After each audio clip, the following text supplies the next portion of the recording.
The Lover and the Telltale. When the angel child returned with her parents to New York, the fond heart of Jimmy Trescott felt its bruise greatly. For 2 days he simply moped, becoming a stranger to all former joys. When his old comrades yelled invitation as they swept off on some interesting quest, he replied with mournful gestures of disillusion.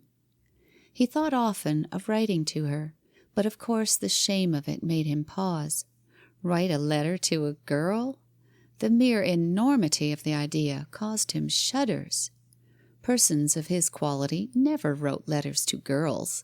Such was the occupation of mollycoddles and snivellers. He knew that if his acquaintances and friends found in him evidences of such weakness and general milkiness, they would fling themselves upon him like so many wolves, and bait him beyond the borders of sanity. However, one day at school, in that time of the morning session when children of his age were allowed 15 minutes of play in the school grounds, he did not, as usual, rush forth ferociously to his games. Commonly he was of the worst hoodlums, preying upon his weaker brethren with all the cruel disregard of a grown man. On this particular morning he stayed in the schoolroom, and, with his tongue stuck from the corner of his mouth, and his head twisting in a painful way, he wrote to little Cora, pouring out to her all the poetry of his hungry soul, as follows: "My dear Cora, I love thee with all my heart. Oh, come back again, back again, for I love thee best of all. Oh, come back again. When the spring come again, we'll fly, and we'll fly like a bird." As for the last word, he knew under normal circumstances perfectly well how to spell bird, but in this case he had transposed 2 of the letters through excitement, supreme agitation. Nor had this letter been composed without fear and furtive glancing. There was always a number of children who, for the time, cared more for the quiet of the schoolroom than for the tempest of the playground. And there was always that dismal company who were being forcibly deprived of their recess, who were being kept in. More than one curious eye was turned upon the desperate and lawless Jimmy Trescott, suddenly taken to ways of peace, and as he felt these eyes he flushed guiltily, with felonious glances from side to side. It happened that a certain vigilant little girl had a seat directly across the aisle from Jimmy's seat, and she had remained in the room during the intermission because of her interest in some absurd domestic details concerning her desk. Parenthetically, it might be stated that she was in the habit of imagining this desk to be a house, and at this time, with an important little frown, indicative of a proper matron, she was engaged in dramatizing her ideas of a household. But this small Rose Goldage happened to be of a family which numbered few males. It was, in fact, one of those curious middle-class families that hold much of their ground, retain most of their position, after all their visible means of support have been dropped in the grave. It contained now only a collection of women who existed submissively, defiantly, securely, mysteriously, in a pretentious and often exasperating virtue. It was often too triumphantly clear that they were free of bad habits. However, bad habits is a term here used in a commoner meaning, because it is certainly true that the principal and indeed solitary joy which entered their lonely lives was the joy of talking wickedly and busily about their neighbours. It was all done without dream of its being of the vulgarity of the alleys. Indeed, it was simply a constitutional but not incredible chastity and honesty, expressing itself in its ordinary superior way of the whirling circles of life. And the vehemence of the criticism was not lessened by a further infusion of an acid of worldly defeat, worldly suffering, and worldly hopelessness. Out of this family circle had sprung the typical little girl who discovered Jimmy Trescott agonizingly writing a letter to his sweetheart. Of course, all the children were the most abandoned gossips, But she was peculiarly adapted to the purpose of making Jimmy miserable over this particular point. It was her life to sit of evenings about the stove and hearken to her mother and a lot of spinsters talk of many things. During these evenings she was never licensed to utter an opinion either one way or the other way. She was then simply a very little girl sitting open-eyed in the gloom and listening to many things which she often interpreted wrongly. They, on their part, kept up a kind of smug-faced pretense of concealing from her information in detail of the widespread crime, which pretense may have been more elaborately dangerous than no pretense at all. Thus all her home teaching fitted her to recognize at once in Jimmy Trescott's manner that he was concealing something that would properly interest the world. She set up a scream. Oh, Jimmy Trescott's writing to his girl. Oh. Jimmy cast a miserable glance upon her, a glance in which hatred mingled with despair. Through the open window he could hear the boisterous cries of his friends, his hoodlum friends, who would no more understand the utter poetry of his position than they would understand an ancient tribal sign language. His face was set in a truer expression of horror than any of the romances describe upon the features of a man flung into a moat, a man shot in the breast with an arrow, a man cleft in the neck with a battle-axe. He was suppedaneous of the fullest power of childish pain. His one course was to rush upon her and attempt, by an impossible means of strangulation, to keep her important news from the public. The teacher, a thoughtful young woman at her desk upon the platform, saw a little scuffle which informed her that two of her scholars were larking.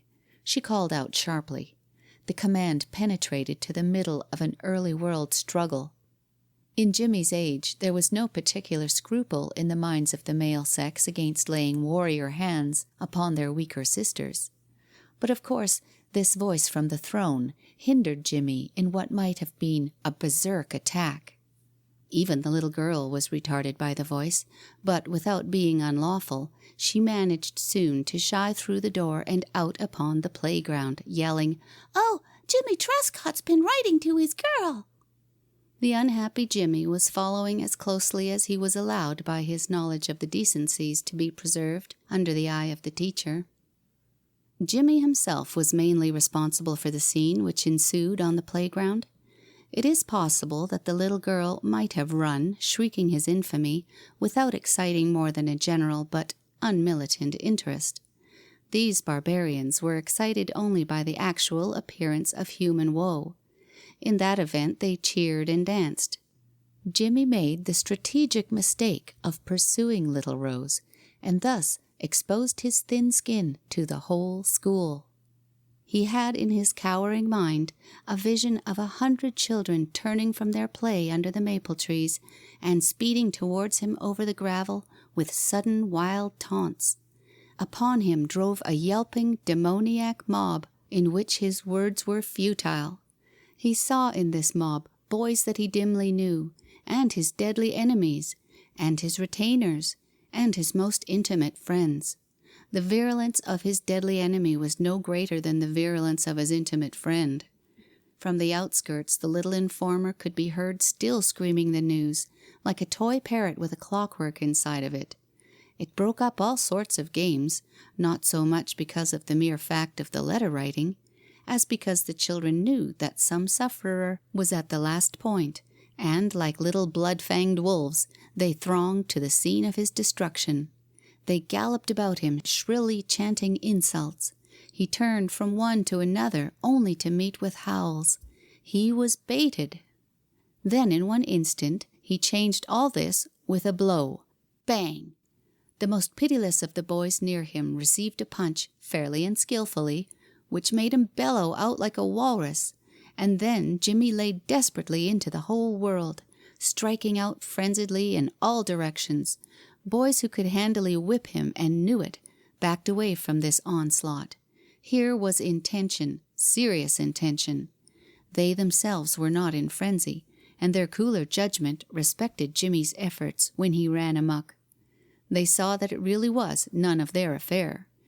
In the meantime, the wretched little girl who had caused the bloody riot was away by the fence, weeping because boys were fighting. Jimmy several times hit the wrong boy. That is to say, he several times hit a wrong boy hard enough to arouse also in him a spirit of strife. Jimmy wore a little shirtwaist. It was passing now rapidly into oblivion.